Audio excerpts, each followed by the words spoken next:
Hello, you're welcome to Zigmatech Learning Hub. I will be your instructor for literature. For this class, we are going to take our exercises from the ExamGuide app. If you don't have the application already downloaded in your device, I would want you to download the app in order to follow along in the class. ExamGuide is a leading educational app that helps students prepare for exams like UTME, post-UTME, WEAC, GCE, KCPE, IJMB, JUPEB, COWBELLpedia, BECE, JSCE, and so on and so forth. You can download the app from www.examguide.com or Google Play Store. Please subscribe to our channel and turn on the notification bell to be updated for our new videos. So, are you ready for today's class? Let's get started. Okay, we're still looking at another part of Introduction to Poetry, but this time our focus is on the sound devices in poetry, or sound effects in poetry, the devices that are used to achieve sound in poetry. Our specific objectives for this lesson would be: one, to mention the sound devices in poetry, explain five sound devices in poetry, and then write your own poem using at least 3 sound devices you have learned from this session. The first sound device we'll be looking at today is rhyme. Rhyme is the repetition of accented vowel sounds, or the repetition of sounds and all sounds following them in words that are close together in a poem. The pattern of rhymed lines in a poem is called rhyme scheme. So many poems have rhyme scheme. Now, how do we indicate the rhyme scheme? To indicate the rhyme scheme in a poem, give each new end rhyme a new letter of the alphabet. When we talk about rhyme, we have 3 types of rhyme. We have the end rhyme, internal rhyme, or approximate rhyme. End rhyme occurs at the end of lines in a poem. For example, in the poem we have here, it says, "Here in the summer at a broken pane, the yellow wasps come in and buzz and build. Among the rafters, wind and snow and rain all enter as the seasons are fulfilled." If you look at the poem, you see that, if you look at the lines, you see that we have rhymes at the end of each line. The first line rhymes with the third line, and the second line rhymes with the fourth line. So if we are to assign a rhyme scheme to these lines, we'll have the first line as A, we have the second line as B, we have the third line as A. Why? Because it rhymes with the first line, and then we have the fourth line as B. So the rhyme scheme will be A, B, A, B. Internal rhyme. This occurs within a line of a poem. That is, in the middle of the line of a poem. For example, "Once upon a midnight dreary, while I pondered, weak and weary." In this line, dreary and weary rhyme, but the difference here is that dreary is in the middle of the line and it rhymes with the word weary, which occurs at the end of the line. Then we also have napping and tapping rhyming. We also have rapping and rapping. Rapping rhymes with rapping, still in the same line. Let's look at approximate rhyme.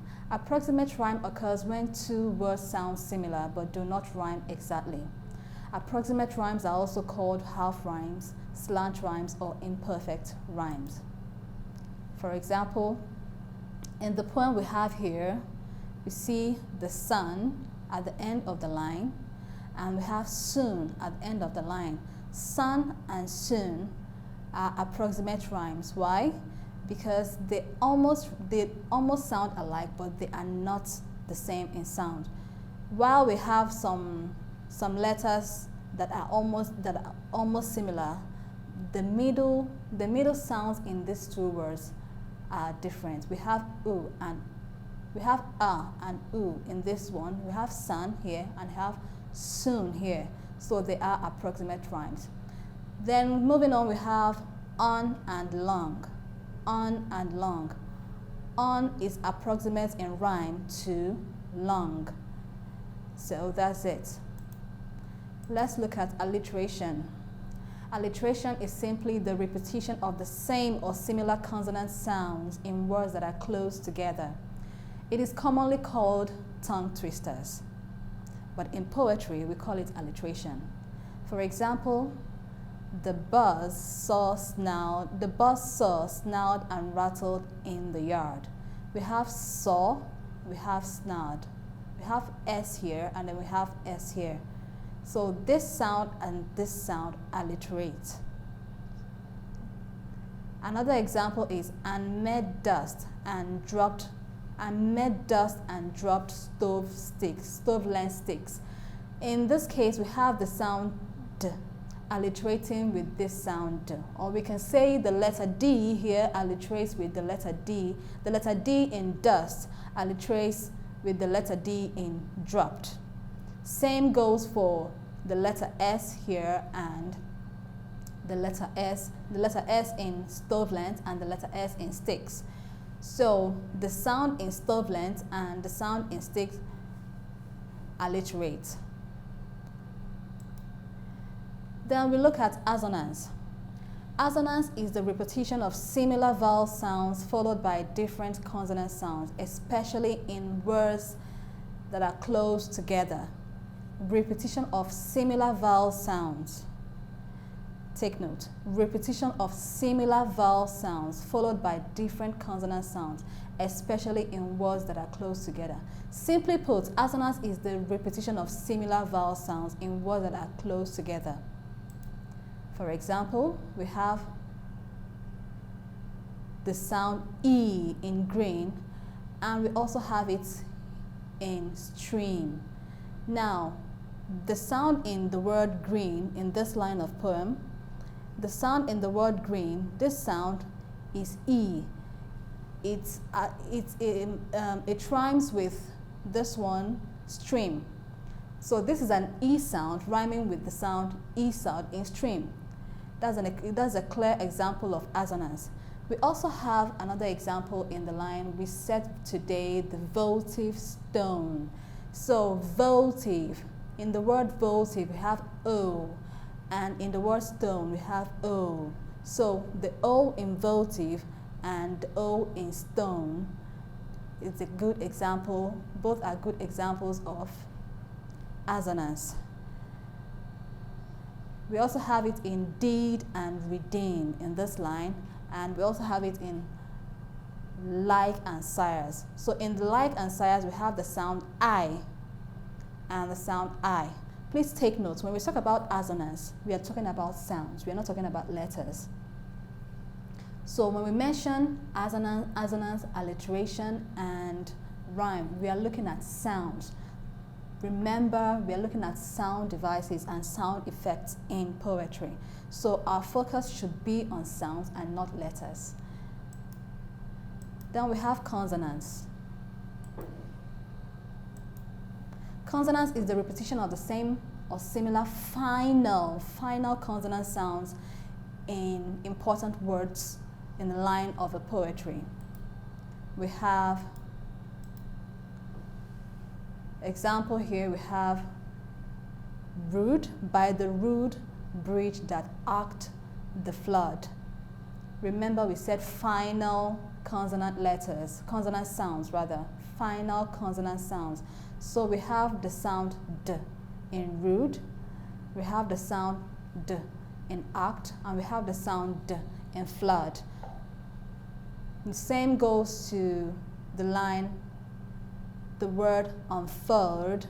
We have it also in embattled, we also have it in stewed, we will have it in fired, and other words as you can see.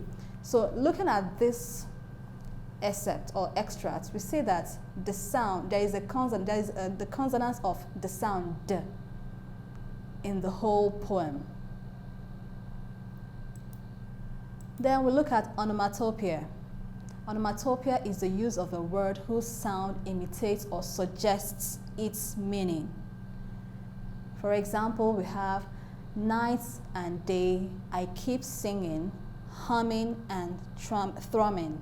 Humming and thrumming. The word humming sounds or is a sound exactly like the meaning. The word thrumming also sounds exactly like its meaning. Let's look at an example in the poem.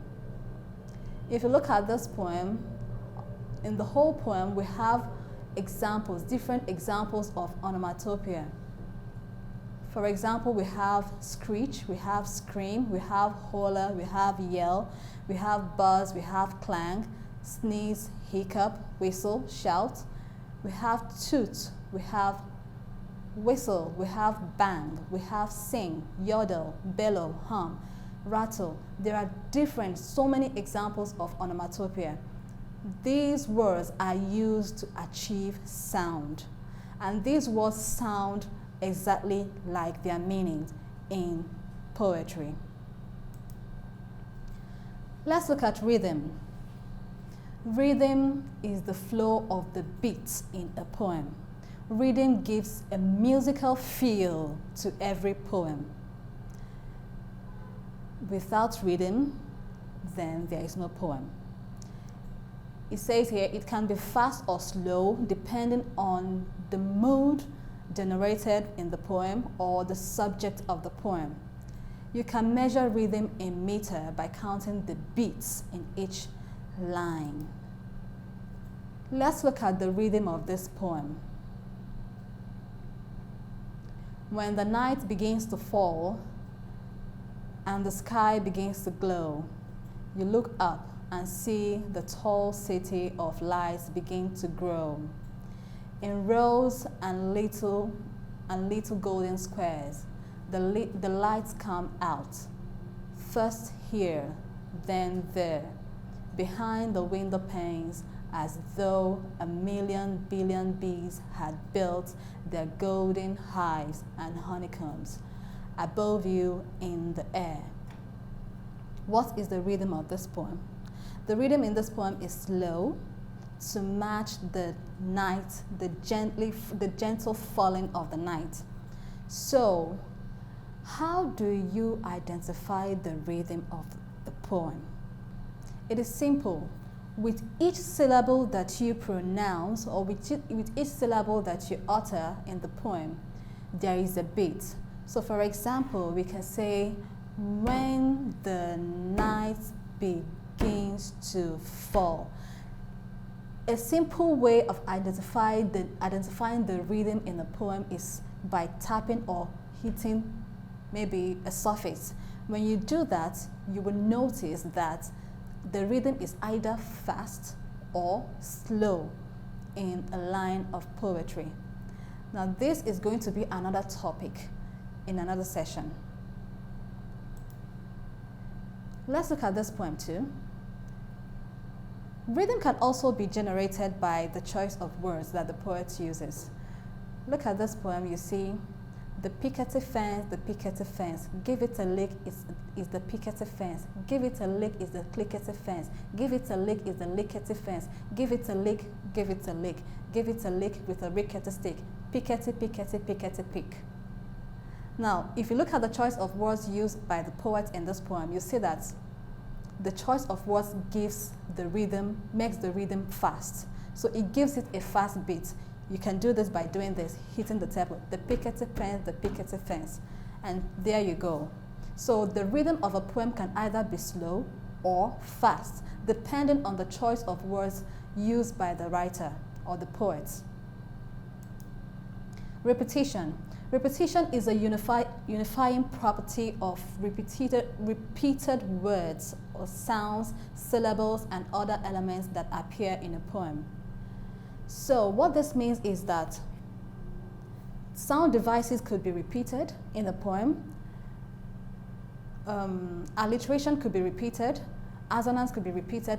If a collection of devices that are repeated in the poem gives us what we call repetition. So for example, if simile is repeated in a poem, it's repetition. If any sound device is also repeated in the poem, it is repetition. For example, if you look at this, you see, if you look at this extract here, the poem here, you see that the word rivers, rivers, rivers, rivers is repeated about 3 times in this poem. This also gives it, this is used by the poet to achieve or to drive home a point, probably for emphasis or to evoke a mental image in the mind of the reader. Okay, now let's look at some questions for this session. The instruction says, identify the sound devices used in each of the sentences below. We have just 2 sentences for this part. It says, I wanted to sell my golden bell. Let me repeat it. I wanted to sell my golden bell. The answer to this question is rhyme. If you look very well, you see that we have the word sell rhymes with bell.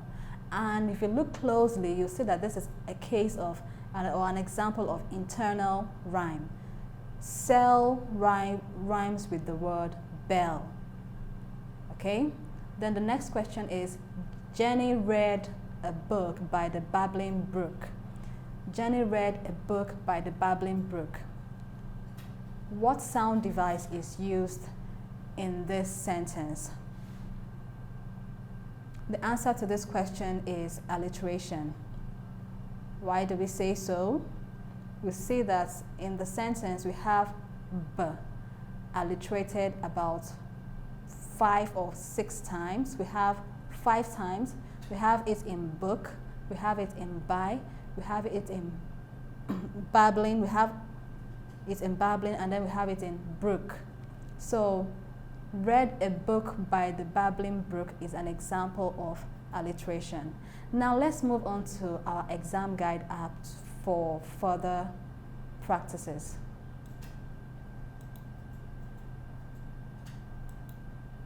So as you can see, the subject has already been selected, that's literature. Then we select the year. For this question, we're looking at 2019. Then let's get started. In 2019, we'll go to number 20. It says, a literary device used to enhance sound effects in poetry is what? A literary device used to enhance sound effect in poetry is what? The options say imagery, alliteration, refrain, symbol. Of course, from our previous discussions, you know that it is not imagery, it is not, the answer is not refrain, and the answer is not symbol. The answer for this question is alliteration. Let's check another question. Okay, now when you come to this platform for literature, as you can see, it has already been chosen. Now we go to the year. For our question, we are looking at, the first question is 2019. We go to year 2019, we look at question 20 from 2019. The question says, a literary device used to enhance sound effects in poetry is, the answer to this question is alliteration. We don't use imagery to enhance sound effects. We do not use refrain to enhance sound effects, and we do not use symbol to enhance sound effects. As a matter of fact, refrain is just a part of a poem. So the answer to this question is alliteration. Let's look at another year. The question says, the dominant sound device in the second stanza is what? For this question, it says, I've come home again. I know that blood is red. I know how sudden falls the rain, where flesh lies dead. The dominant sound device used here is repetition. Repetition. Okay? Now let's go to another year. The question says, read the poem below and answer the question. Money here, money there, everywhere, anywhere. Whatever you want, money. But where is the money to spend? Children and family matters. You are useful. Children and family matters. You are useful. Health and education matters. Food and transport. Night and day. Church and mosque. In the Lord's name, you are needed everywhere. Life is tough without you.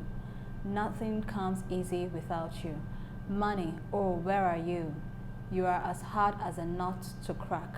Without you, our problems are like my mother's paying beads. Will you desert the commoners like that? They search, they count, they wait, they cry. Yet there is life of beaded knees. Yet their life is of beaded needs.